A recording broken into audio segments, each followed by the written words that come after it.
It started with the biggest pipe bomb the FBI had ever seen. There is a bomb in Centennial Park. You have 30 minutes. It ended in a dumpster after the largest manhunt in American history. My knees knocked so hard that I was about to answer them. That's how nervous I was. Eric Rudolph and the rise of anger. Domestic terrorism has been metastasizing across the country for a long time now. True story, true crime, true consequences for us all. American Shrapnel, from award-winning journalists Becca Andrews and John Archibald, two-time winner of the Pulitzer Prize. Now available wherever you get your podcasts. As a scientist, I can tell you that Sundays are only 24 hours long. But with NFL Sunday Ticket and YouTube TV, you get every game every Sunday all in one place. That's upwards of 30 hours of NFL in one day. How can there be 30 hours in 24 hours, you ask? I have a theory. Magic. New users get NFL Sunday Ticket for 8 payments of $34.50 per month. Sign up at NFLSundayTicket.com. Local and national games on YouTube TV. NFL Sunday Ticket for out-of-market games excludes digital-only games and commercial use. Terms and embargoes apply. Availability varies.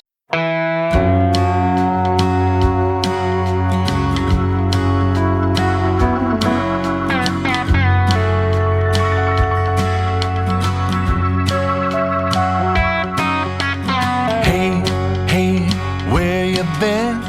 Buckeye Talk is about to begin. Hey, come on in.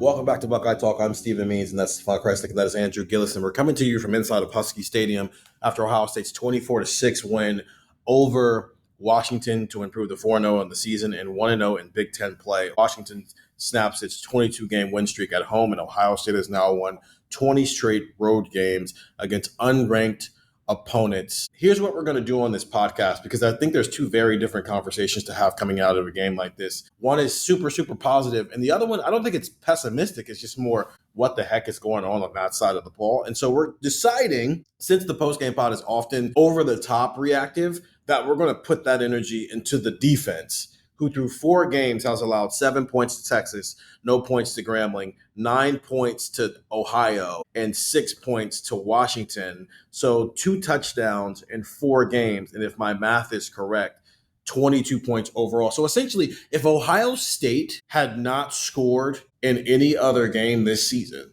they would still have more points on offense than they've given up defensively, which is crazy to think about, Stefan, how we're here now where I think 4-game sample size, especially since you look at the teams they've played, that's enough to say this is an elite defense. Yeah, and it's the players that are doing it too, right? Like, we're not talking about, a bunch of, random guys who were, from the transfer portal at G5 programs coming in and starting hot. We're talking about guys who are legitimately in the conversation to be first-round picks, right? Like, we knew what Caleb Downs was, and then we came into this year being like, all right, who else will be a first-round pick? Maybe Carnell Tate, maybe Sonny Styles. We're looking now at, there was a mock draft recently that had Sonny Styles and Caden McDonald both as first-round picks. And then you look at how Arvell Reese is playing. Obviously, again, we know what Caleb Downs is doing. And then you add on top of it what this defensive line is doing.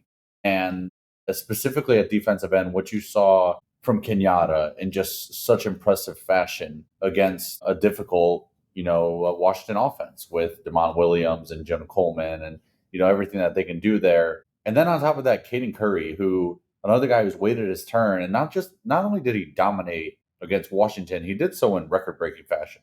5 tackles for loss, most in program history for single game. 3 sacks, I think 11 tackles overall. Like, it was just, everything was clicking for this Ohio State defense. And I think maybe for the first time this year, it started up front. And we've seen now Ohio State dominate on every level. That secondary was superb against Texas, right? The linebackers were superb against Parker Navarro and kind of his dual threat ability against Ohio. And then against Washington here, Sonny Styles and Arvell did a big part in limiting Damon Williams and his mobility, of course. But what those guys did up front, Caden McDonald getting through the middle and forcing Damon Williams to have to think about him. And then Damon tries to get outside, and Kenyatta and Caden Curry are, disciplined in their rush attacks or their pass rush attacks. and they're, closing those pockets and getting after Damon Williams and getting sacks. I don't think any of us, we were all saying there was going to be a lot of, tackles for loss in this game. Steven, you can check it real quick. How many total sacks did Ohio State end up with? I don't think we expected a ton of that. They had 6 total sacks, which matched how many sacks that Damon Williams, that's how many times Damon Williams had been sacked all year. Yeah. So this is, I think, the first time this year where we can say, not only does Ohio State have an elite defense, they had an elite defense at all 3 levels. And that is a scary thought. If this defensive line is going to play the way that they played against Washington, this is the best defense in the country, and this defense might be better than last year's defense. Yeah, Andrew, we did a video about that after the Texas game, asking that question. And I felt like that was to be a little bit more hyperbolic about what we had just seen from this defense, given the fact that, again, they're replacing 8 starters from last year, including their entire defensive front from last season. And now here we are again. They've given up 2 touchdowns in 4 games. They just doubled Damon Williams Jr.'s sack total in 60 minutes from what he had for this entire season. I don't know if there's a flaw in this defense right now after what we've seen for the first 4 games. No. I think there are some nitpicky stuff. It's like, all right, well, maybe if you make Sonny Styles and Arvell Reese cover rather than pin their ears back, then that's probably an area that you can have it. But even some of the little stuff, quote unquote, there was a play Steven was joking with, obviously me specifically, but they threw a pass down the sideline. Washington did with Davis and Igbenogson in coverage. He was like, I think everybody was worried about a DPI against Davison there, and it just didn't happen. Davison's kept his hands to himself. I think he had 1 penalty so far this year. The defensive line got after it. Stefan mentioned the discipline. That was just impressive to me, was that, they didn't rush upfield and just kind of go after Damon Williams like crazy. I'm looking, we're doing this podcast in one of the side rooms in the press box, and I'm looking at a stat sheet that is just very, very favorable to Ohio State. And Damon Williams, 82% completion percentage. He had a pretty efficient day, right? I'm excited to see where the ball was going. Yeah, because I'm not sure he had a lot of time to push the ball down the field nearly as often, and that's how you get 18 of 22. But also Julian Sands, 22 of 28. So both of these guys didn't really have opportunities on the field. The thing that's popping out to me, though, is we're all looking at this stat now. Washington was 1 of 11 on 3rd downs, and that is the thing that is very impressive. Ohio State's getting off the field when they have to. I tweeted this earlier as a joke, but it's kind of serious. Whenever a team gets inside the 5-yard line, this team turns into the 85 Bears. They don't let you in the end zone. They've been. This goes back to last year. They've been ridiculous in the end zone or the red zone. Ridiculous at the goal line. This defense has been so impressive. They bend, but they don't break at times. Sometimes they just don't allow anything. And this is a defense to where I think we would have probably been a little forgiving had there been some issues. You lost 8 NFL draft picks. The only reason Caleb Downs didn't go was because he wasn't eligible. Davis and Igbenogson probably could have went and been a 3rd or 4th round pick because of his size. And Sonny Styles probably could have been a later round draft pick. And you're talking about a defense where it's all those guys probably could have gotten drafted. If they struggle out of the gate, maybe it's just a young team that needs to kind of figure some things out and then they'll be okay. And that has just not been the case. That is the most impressive part to me, is that this is a team that you're not bringing back the team that we had last year to talk about with Jack Sawyer and JT. And we're it's the same conversation that we were having. Okay, can these guys do it? And what happens in the playoff? And what happens against Michigan? It's this is a whole new set of guys. And they might have gotten better. And that is very, very impressive. Washington led the nation in 3rd down conversion percentage, 75%, 27 of 36. And as you just mentioned, 1 of 11 on 3rd down in this game. I'm looking at the sack yardage, 46 yardage lost because of sacks. Damon Williams Jr., 18 of 22, but only 173 yards, no touchdowns. He's also got 13 carries for negative 28 yards because, again, sacks count up against your rushing percentage. I guess here's my question. Where did you think Ohio State might struggle the most early in the season, because they're replacing 8 guys on defense and they have a new defensive coordinator? Up front, I had some questions about how they were going to get pressure on the quarterback consistently. I had some questions about how they were going to slow down the run. And those were answered in a massive way on Saturday against an elite offense, or at least a high-powered offense. I don't want to do this because I hate being nice to Gillis, but I'll do it. What does that mean? I'll do it. If we're not talking defensive line, just because you are replacing 4 starters on the defensive line, right? That's going to be tough to do. Sure. We did have questions somewhat in the secondary because it was Jermaine stepping into a new role and it was Davison coming back. And I'm talking corner, not. I mean, you could include Jalen McClain in the secondary conversation. I guess we had questions there, but let me talk about corner specifically. Gillis, your boy Davison stood on business. Denzel Boston had 3 catches for 26 yards. Like, we talked about that guy like he's one of the best receivers in the country coming in, and he is. And Davison even noticed and said, all right, you think this guy might be a first-round pick at receiver? I'm going to outplay him. I'm going to shut him down. And that's what he did. And that's the part of this that's so impressive is you brought back Caleb and Arvell. Hold on. Before you, Sonny. Andrew is smiling so hard right now. just keep talking, Stefan. You brought back all these guys that we knew were going to be elite. And even Caden McDonald, we knew was going to be a force in the middle of that defense just because of his size paired with that athleticism. And you're getting high-level play from the guys we were unsure about, too. You're getting high-level play from Davison and Kenyatta and Caden Curry and Jalen McClain, the guys that we kind of circled and said, okay, what can Jalen McClain do to help Caleb Downs? Yeah. What can Kenyatta and Caden Curry do to help Edric Houston and Caden McDonald, right? I think we spoke higher of Edric Houston and Caden McDonald than we did Kenyatta Jackson and Caden Curry. Yeah.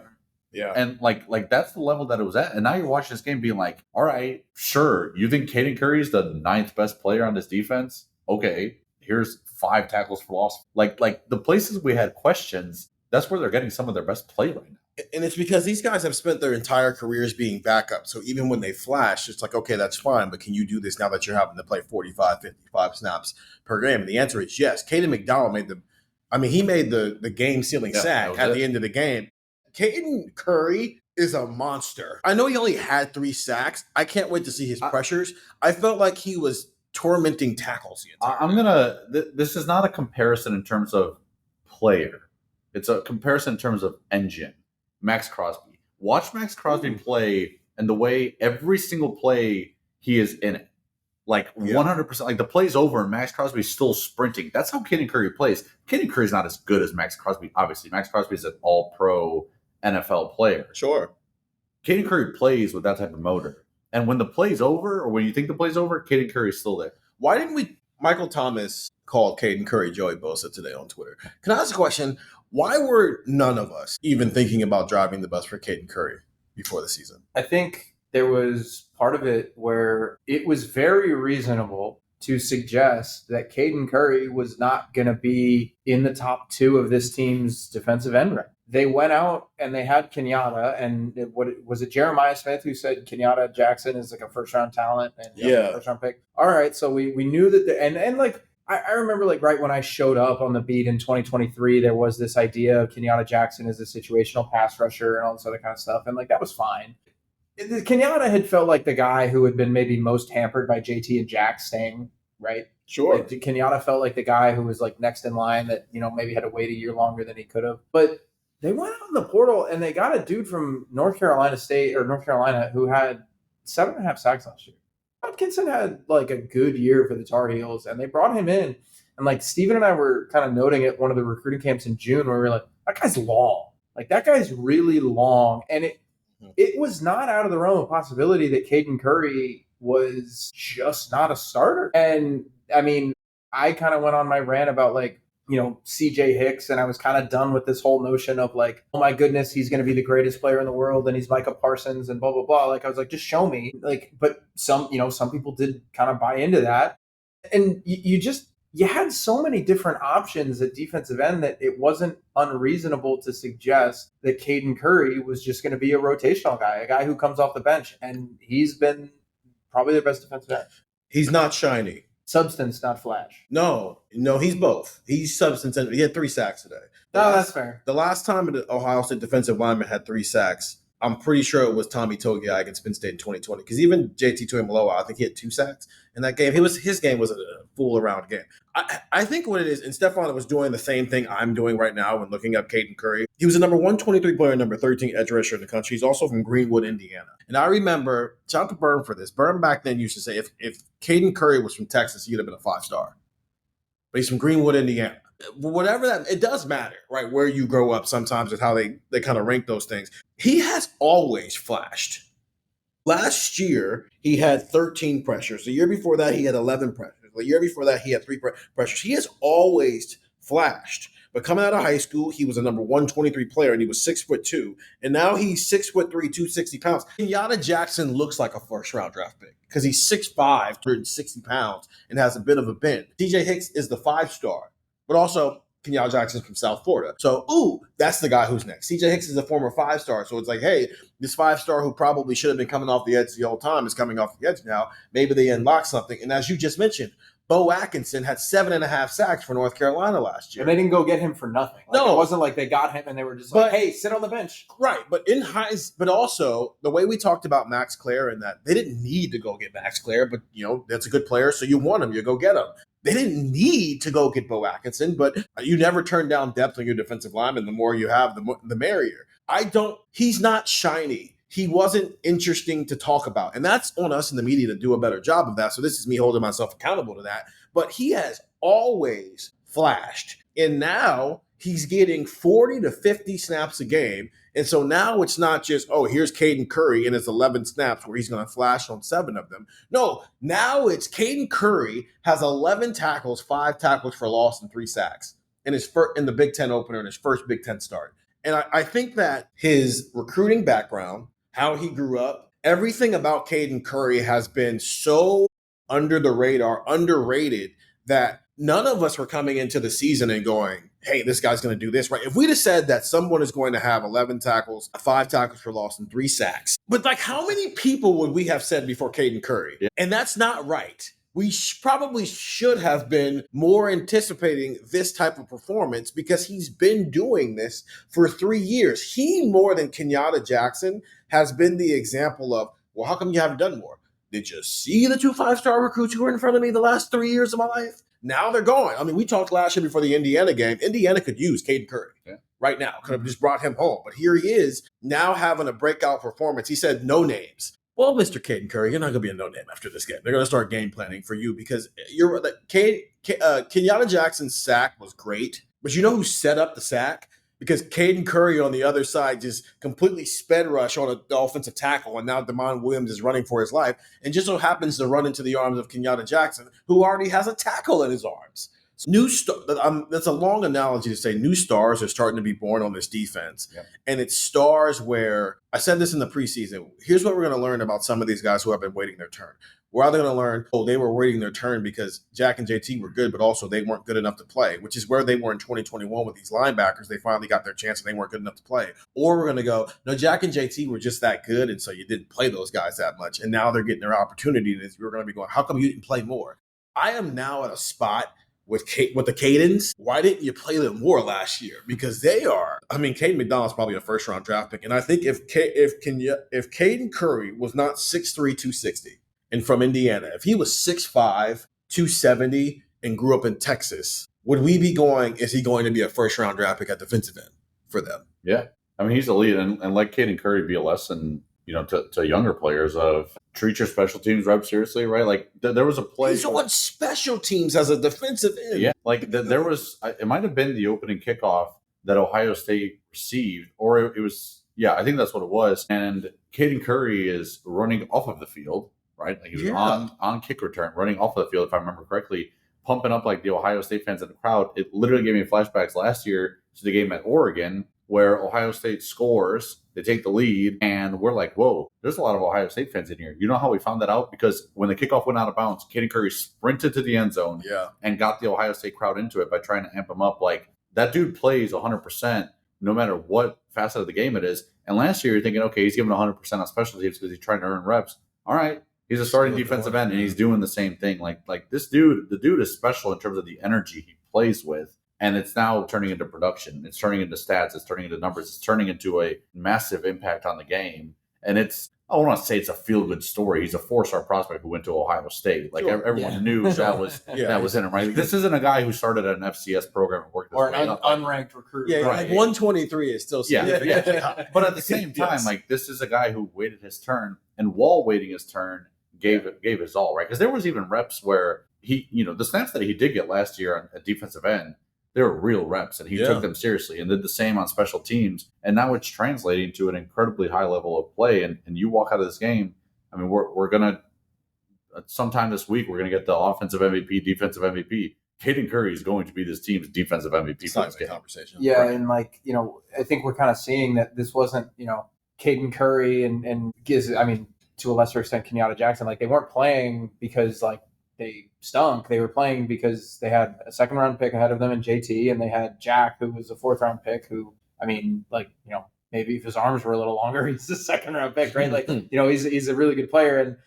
I think you're right. This isn't, a Rudy situation with these guys where it's like, wow, they came out of nowhere and they're 5 foot nothing and 100 nothing. Like this, this isn't a feel good story like that, but it is a feel good story in the way of this could have been, in a very realistic world, Ohio State's 2024 defensive end team. Kenyatta Jackson and Caden Curry. Yeah. Jack Sawyer and JT Tuimoloau could have very easily left. I don't know, how much their draft stock would have changed, like from one year to the next. I'm sure a little bit. Like we looked at that, and I remember Steven and Nathan and I were kind of joking about Missouri in the Cotton Bowl, like, hey, they should take Jack for the game because he has 3 sacks, and if he gets another one, like maybe a team says like, hey Jack, we would take you at 32. Like we were like, you know what, maybe this is maybe this is a bad thing. I mean, this is just a situation of like maybe they, and I think it's pretty clear, not maybe, I think they learned the lessons that they had to learn, by being behind those guys and by playing in spots and by doing the things that you had to do. And, like I said at the top, it would have been totally reasonable and it would have been totally fair for us to get on here and say, you know what, there's been some growing pains and they'll figure it out and they got to get ready for the Penn State game on November 1st. And, Illinois will be an interesting test and Minnesota's got a group. Like, we could have gone down the line. I mean, if I had told you before the season that, the Grambling game and the Ohio game are what they are, that Ohio State scored 14 points against Texas and Ohio State scored 24 points on the road at Washington, you're saying that Ohio State's 3-1 because you're thinking Texas probably scored more than 14 and Washington scoring 25 at home is not crazy. So, yeah, I'm looking at this defense as like, and I know we're going to be positive and we're not going to talk about the offense right now. Like, that's going to be something that we have to look at a little bit more. But, man, like, this defense is lifting up this offense, and it starts with the defense. Okay, let's take a break. And it's not going to be completely positive. I think there is a 5-star defensive lineman that we need to talk about because this is 2 games in a row where he hasn't started. But there's also some other things we can be positive about as we sit here watching. We have one screen that has the Georgia-Alabama game on and then another screen with the Penn State-Oregon game on because it's only 6 o'clock where we're at. I know it's dark where you're at, but the sun is still out here. This is awesome. Let's take a break, and then we'll come back and wrap up here with the defense. Vitamin Water Zero Sugar has great taste, zero BS, and obviously zero sugar. For those with zero room in their calendar, zero patience for slow walkers, those who get 0 hours of sleep on a Saturday night, have zero filter, zero given, and zero interest in grabbing a plain, boring water. Grab a delicious Vitamin Water Zero Sugar today. Raise the rudders! Raise the sails! Raise the sails! Captain, an unidentified ship is approaching. Over. Roger. Wait, is that an enterprise sales solution? Reach sales professionals, not professional sailors. With LinkedIn ads, you can target the right people by industry, job title, and more. Start converting your B2B audience today. Spend $250 on your first campaign and get a free $250 credit for the next one. Get started today at linkedin.com/campaign. Terms and conditions apply. They got Willa. They got my daughter. I need to find her.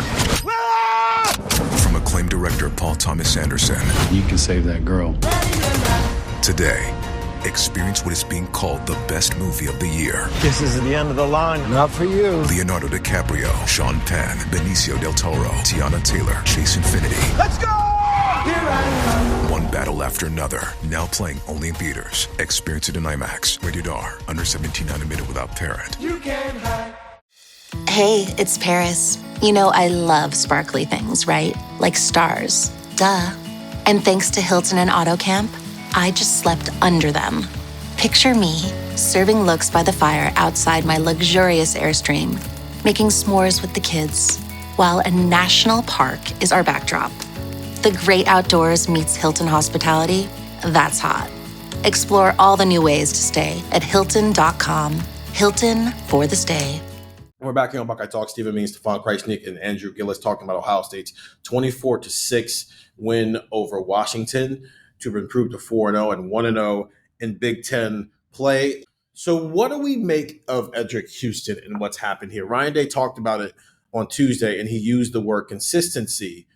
And he didn't play in the first quarter of that, was it the Ohio game, and Taiwan Malone started? Okay, Taiwan Malone started again versus Washington, and he got the first two series before we saw Edric Houston. And then if I'm not mistaken, Edric Houston had another penalty, and we saw less and less of him. So we've gone from a world where we were worried about the defensive tackle depth, but the top two, Caden McDonald and Edric Houston, are going to be awesome. Caden McDonald's awesome, so we're not worried about that one. We're not necessarily worried about the defensive tackle depth anymore because Taiwan Malone and Will Smith Jr., Stefan, have been plenty quality. But what is happening with Edric Houston that he went from you can't take him off the field against Texas to now he's essentially in a rotational? It's difficult. And here's a coaching cliche for you. I'm going to probably have to watch back the game a little bit before I can give a definitive. You got to watch the film. You got to grind the tape. What I will say is the inconsistency thing is obviously a big part of this, right? Like we have seen Edric flash this year, but in order to be living up to the Ohio State standard, it has to be on every play, right? You have to give it all on every play in a similar way that we just talked about with Caden Curry. And he obviously has not done that. Now, what you have to add into this is not only is it inconsistent in the sense of giving all on a play, it's looking perfect on one play and not perfect on another, is it's gone into the realm of negatively impacting. That's when you start to toe a dangerous line, right? Like it's one thing to have a poor play. It's another thing to have a penalty where Washington's getting an automatic first down on a play where, was it a sack on that play? The personal foul that he had? It was a negative play for Washington that got bailed out by an unsportsmanlike conduct because of Edric Houston, right? We saw the penalties in the Grambling State game, right? And those are kind of the trends when, we call it nitpicking, but it's like, hey, Edric Houston just had a couple penalties against Grambling. What's going on? Is it undisciplined? Whatever you want to call it, undisciplined, whatever. Okay, well, it carried over to the Washington game. The game you, at least throughout midway through the third quarter, it looked like you might be able to lose that game, right? So, now we're talking about this in a sense of not only are you not positively impacting the game, you're also now negatively impacting the game. And that's where, if you're Ohio State, you have to make a choice. You got to do something. It's in the same way where we're scratching our head being like, how is Brandon Ennis returning a punt that he fumbles? You've been talking for weeks about this being a weakness, and you made no change. And at defensive tackle, they're doing something about it because you don't want to risk a negative play in a big moment from a guy who's not playing his best right now. Now, that's not to say that Edric Houston's career and potential to be a good player at Ohio State's done. Obviously, that's not the case. But there is a lack of consistency / undisciplined nature to what he's doing right now. And that is something that has to get cleaned up, because I still think he's this team's second best defensive tackle. And because of that, I think he's one of this defense's most important players. You need a high level of production from him, and they're just not getting that right now. It's outshining what makes him special. And that is not great. It doesn't cost you yet. Maybe it doesn't cost you the whole year, but it's just weird to have gone from a place where, well, we know what Edric and Caden McDonald are going to be, to now he's the only person we have questions about. On the other side of that, go ahead. I was going to say, I think it's just not noticeable. Stephen, we were in the press box we just finished up videos, and I forget Stephen's exact question. It was like, did Edric play, or how much did Edric play? And I went, yeah. Remember, he got the personal foul penalty. Like he had the penalties against Grambling, like we were saying. His noticeable plays have been negatives for Ohio State. And with all due respect to the opponents that Ohio State has played, the rest of the defense has been fine. What happens if you're playing Penn State and that game's 21-17 and you put him out on the field and you have, a couple of penalties like that? There are moments where I think Ohio State's right to hammer this home now, that you can't have that. You can't be in a playoff game and say, you know what, we'll live with 2 offsides penalties and turn 2nd and 9 into 2nd and 4 and 1st and 10 into 1st and 5. We'll live with that because blah, blah, blah. He's not Aaron Donald. And I don't mean that disrespectfully. It's like, he's not at the level. He's not the greatest defensive player. Yeah, it's like no disrespect. He's not at that level to where you can live with those type of penalties. And but they're also not living with it. They're getting. That's what I'm saying. That's why he's not on the field. And it's fitting that against the Huskies he finds himself in the doghouse. Yeah, but also I don't know about the Penn State 17 points. I'm watching them, and they have 3 points at halftime. I said 21-17. I never said who had 21. Neither one's gonna. I mean, no one's. I don't think anybody's gonna. That's maybe we'll close with that. But on the flip side of that, though, I think we had been anticipating a world where maybe Jermaine Matthews eventually moves into the nickel role, and Devin Sanchez wins a job. Lorenzo Styles is fine. He had him. I was like, he had a bad play, and it is his. If you had to say what's probably the shakiest part of it, yeah. If you had to say what's the shakiest part of Lorenzo Styles' game, sure, it's probably his coverage, but. Outside of that 67-yard play, which was, I mean, he missed. He probably should have made a play on the ball. He probably should have tried to get him down instead of trying to bat the ball out. Jalen McClain missed a tackle. Okay, whatever. He was pretty good today against Washington. I think we had gotten to a point there where it was like, oh, there's a 5-star who looks pretty shiny. We should throw him in there. Let's throw him in there. Let's get the old guy out of there. I don't think that anymore. I think Devin Sanchez's role is perfect for what he is as a true freshman. He's still playing today, but I don't have any super concerns about Lorenzo Styles after today because, I mean, you just talked about it. Denzel Boston had 5 targets and he caught 3 of them. If they really wanted to get Denzel Boston the ball, they would have put him in a slot. Yeah, Steve and I talked about this early on when C.J. Donaldson did start this game. You know, Bo Jackson was awesome. 17 rushes, 80 yards. And C.J. Donaldson was awesome too. Yeah. C.J. got the start and I was saying coming into this game, I think C.J. Donaldson is going to start just because they're going to lean on the experience early, and then we'll see Bo trickle in. And I think I actually ended up changing my opinion later, and I probably shouldn't have. I should have just stuck with C.J. Donaldson. Here's my stance, and I don't think this is wrong. This is just going to be my stance moving forward unless other information is presented otherwise. When it comes to Tegra Shabola, Lorenzo Styles, and then maybe C.J. Donaldson is in this conversation depending on the game, we'll see where Bo Jackson keeps. That's the one spot where maybe this doesn't apply. But so let's leave that out. I'll say Lorenzo Styles, Tegra Shabola. There is this shiny new thing. Devin Sanchez, Ethan Owenyawa. That's intriguing. That's just not how this coaching staff thinks. It's just not. Last year, much lower scale in terms of like impact on game. We had this discussion with should Julian Sayin be the backup instead of Devin Brown? That's not how this staff is thinking. If a situation comes up where Will Howard goes down, Devin Brown is coming in, and we're going to give him the reps like he is the guy who's going to come in. Tegra Shabola is this team's starting right guard. And they'll trickle in Ethan when they trickle him in here. Yes. But there's an element of, if we have seen, like Tegra has some bad penalties today, and even Ryan Day's talking after the game, like, we got it. That can't keep happening every single game. Okay, but if that's the guy they keep trusting to put out there, that means there's a worse version of that they trust even less right now. And you can say the same thing about Lorenzo. Like, again, he's had one bad play. Yeah. Lorenzo's fine. I said it in the summer, I was like, we're talking about this like there's no world where Lorenzo's a good player. I think Lorenzo's a good player. He's proving that. He had one play and it was loud. And frankly, that's kind of the conversation we had about Denzel Burke all last season. And I remember after one of the games later in the season, even where we were doing our video, and it was like, you keep thinking about the Oregon game. That was the only game like that in Denzel Burke's career. And you want Jermaine Matthews is so intriguing and he's fun and play him. And it's like the staff sitting there being like, why would we take out Denzel Burke when he's experienced and has done it for us outside of this one game? And I think that's where they are with Lorenzo, where it's like, Devin Sanchez, it's a great idea. That's just not how the staff thinks. And they also don't play the same position. So you're asking Jermaine to do everything that Lorenzo Styles does. I mean, there are plenty of time. Part of the thing when we saw Caleb Downs and nickel, Andrew, during fall camp, is because they're doing that out here. He's playing nickel. They're rocking.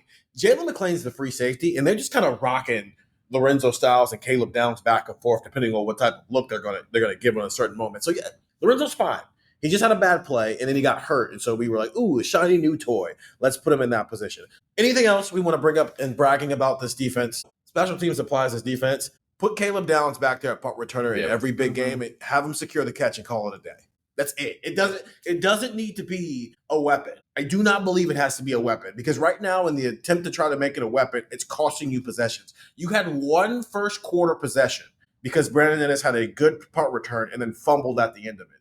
Put Caleb, if you are playing Minnesota, I don't think I care as much. Illinois road game, Penn State, Michigan playoff. Put number 2 back there, have him secure the catch and call it a day. Number 2 is also, we talk about safe. He's also the only guy who's returned a punt for a touchdown for Ohio State since, what was it, 2015? Yes. And he's done it 2 years in a row at 2 different programs. Right. This doesn't have to be a thing. Yeah, I don't.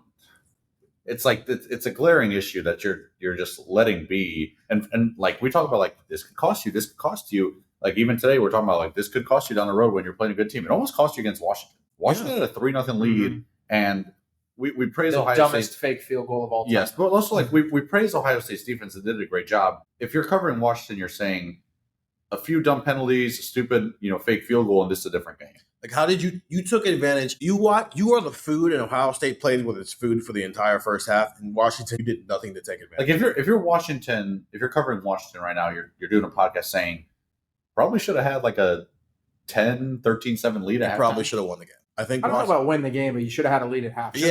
But it's a different ball. It's a different ball game. You got to remember, Ohio State had a 14-play, 8-minute drive to open up the second half. So, like, this is a whole different football game. If Washington, they got 3 points out of all these mistakes. The thing that I was going to say was, like, it's more of a big picture thing. Like, is Damon Williams and Jonah Coleman the best quarterback running back tandem that they're going to face this season? I mean, because like the rest of the season, because like I think like Steven was kind of making the point. I think he's right. Like, I know they only scored 6 points.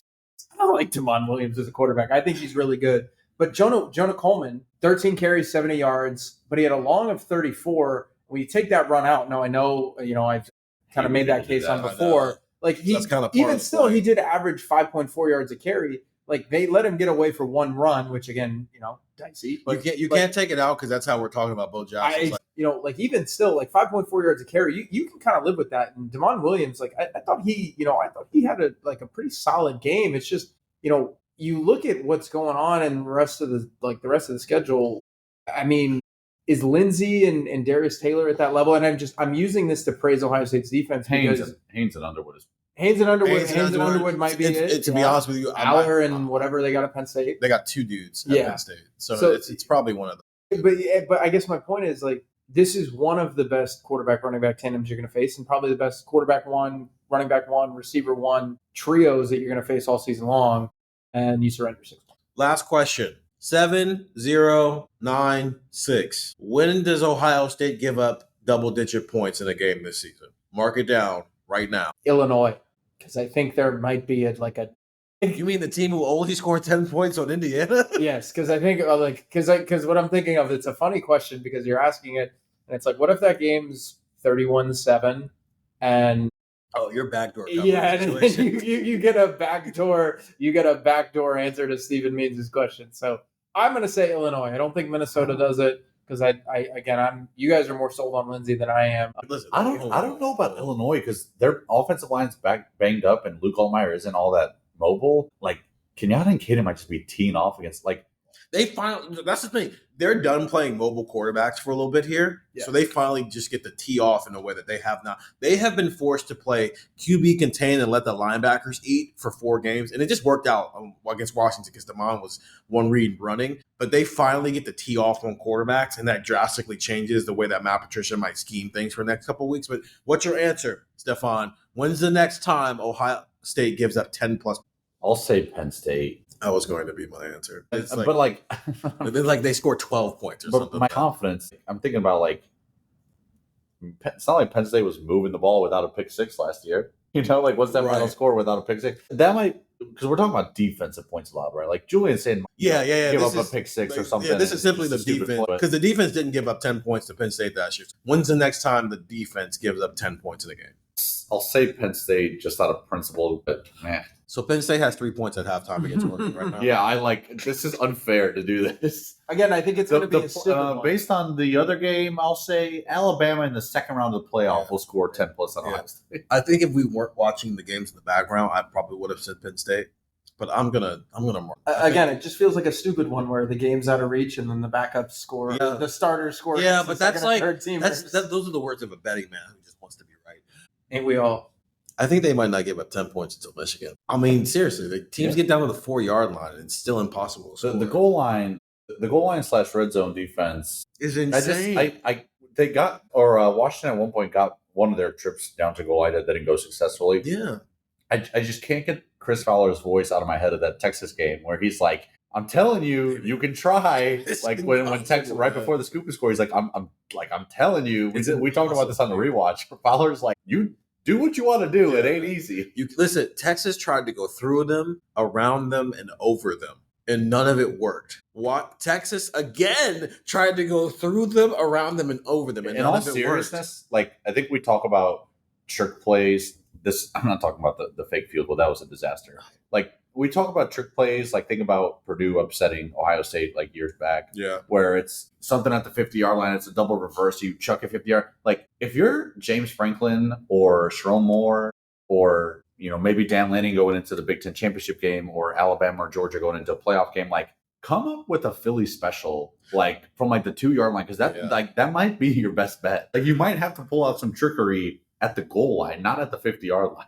Not to give away secrets, but I mean, Connor Stallions did it for multiple years. You'll be okay.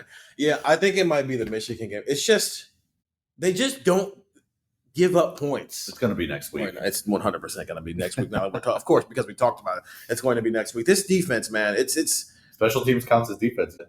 Minnesota returns the opening kickoff. I mean, Washington almost ran one back today, so it's nice. Hey, Jaden Fielding, I think, has 2 tackles this year. He does. The first tackle of the season was his, and then that one against Washington. Yeah, so listen, it's the standard for the everyone. Standard is the standard. 24-6, Ohio State improving to 4-0 and 1-0 in Big Ten play as the number 1 team in the country, while snapping Washington's 22-game home winning streak. Get the text 614-350-3315. We're going to come back on Monday, Stefan and I, and break down what is going on with this offense, because I think there's probably a little bit of overreaction that's going on, but there's also some of this that's just like at some point you got to figure out what you are on offense, because right now it doesn't seem like Ohio State knows that.